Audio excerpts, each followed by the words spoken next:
we will have an existential shock. A Type 1 civilization has the power of an entire planet. They control the weather.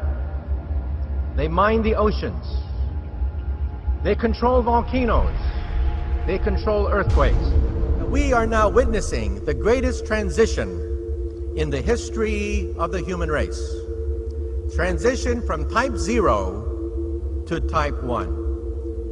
The generation now alive is privileged to see the birth pangs of the birth of a new civilization. And Venezuelan leader Hugo Chavez has once again accused the United States of playing God. But this time it's Haiti's disastrous earthquake that he thinks the U.S. was behind. Spanish newspaper ABC quotes Chavez as saying that the U.S. Navy launched a weapon capable of inducing a powerful earthquake off the shore of Haiti. He adds that this time it was only a drill, and the final target is destroying and taking over Iran. The existence of a tectonic weapon has never been proved, but its use is often suspected. Last year, I confronted Heizo Takenaka, the former Japanese finance minister, over why he handed over control of the Japanese financial system to a group of American and European oligarchs. He and his envoy told me that it was because Japan had been threatened by an earthquake machine. I did not believe it at the time. However, when I started exposing some of their doings, I was told by the Japanese security police that because of what I had said on places like Rents.com, that Niigata City was going to be hit by an earthquake. 2 days later, Japan's largest nuclear reactor was the exact epicenter of 2 earthquakes, both 6.8 in magnitude. Japan just had a very, very friendly summit meeting with China where the emperor met the Chinese leader 3 times. There is a possibility a part of Japan will sink. It will not be an accident. It will be created by the world government. Tonight, breaking news, Japan's tsunami disaster. A huge quake triggers chaos as people flee swaying buildings and city fires.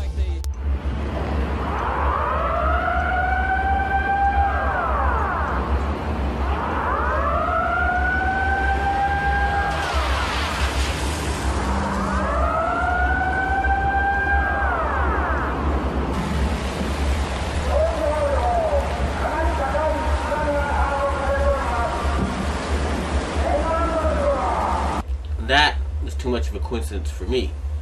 So I started doing research and found out about HAARP, H-A-A-R-P. And I realized that they really did know how to make earthquakes. And they do it by shooting a 1 billion watt microwave into the ionosphere, which is the part of the atmosphere that has a lot of energy in it. That pushes the ionosphere up into outer space, and then it rebounds. And the way it rebounds can cause earthquakes. Just like an opera singer can break a glass by singing at a certain level, or by dragging your fingernails on a blackboard, you feel a weird sensation. If they adjust the vibration for the rock underneath their target site, they can do that. Originally approached me in 1984 to find a use for the natural gas on the North Slope of Alaska, which they could not sell. To give you a feel for how much gas they asked me to find an application for, it was enough gas to produce all the electricity in the United States for a full year. I originated some ideas for military applications and unofficial civilian applications. Applications discussed in the patents included destroying missiles. Communications control and disruption were included. There were some other ideas both to possibly modify weather and finally to lift a portion of the upper atmosphere further out into space. I chose what's called a phased array antenna for the patents because it can be aimed. Picture holding your microwave oven in your hands with the door open. Then you can move it around and send those microwaves different directions. And for these applications where I wanted precise control of where the power was, I felt that was the best type of antenna to use. And that is the kind that HARP has built.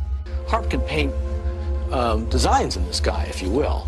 You know, it can take the beam and move it in any pattern that the scientist who's doing an experiment might want to do.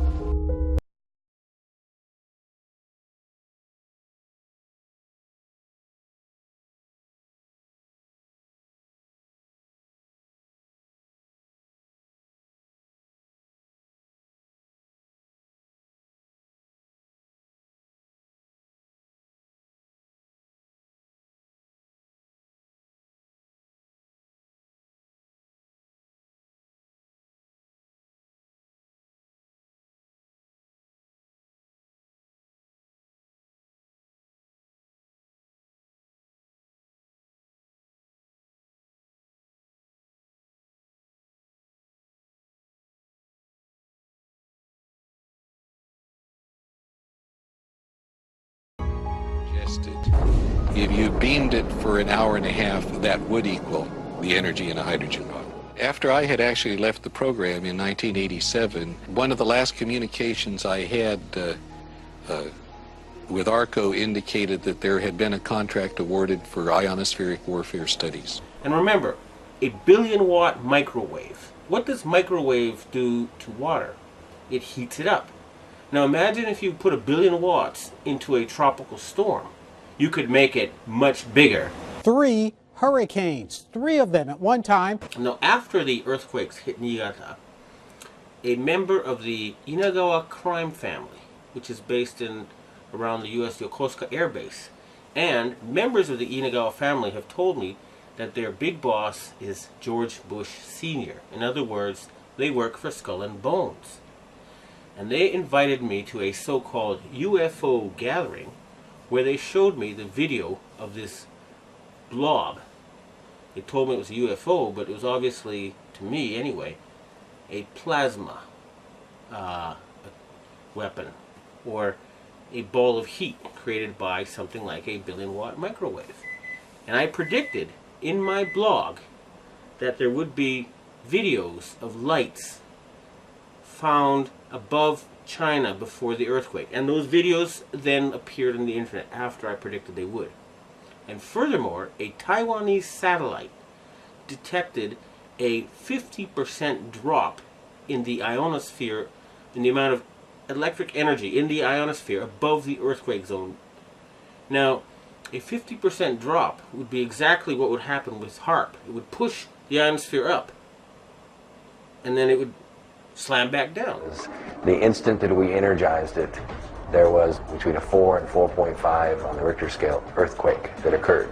We were so amazed about what seemed to be cause and effect. We get to an area that has a high propensity for earthquakes, in an area known as the megathrust of the Pacific Northwest. We turn it on, and an earthquake occurs. Is it more than coincidence that since going online, some experts have reported strange weather anomalies, including massive floods, hurricanes, and earthquakes?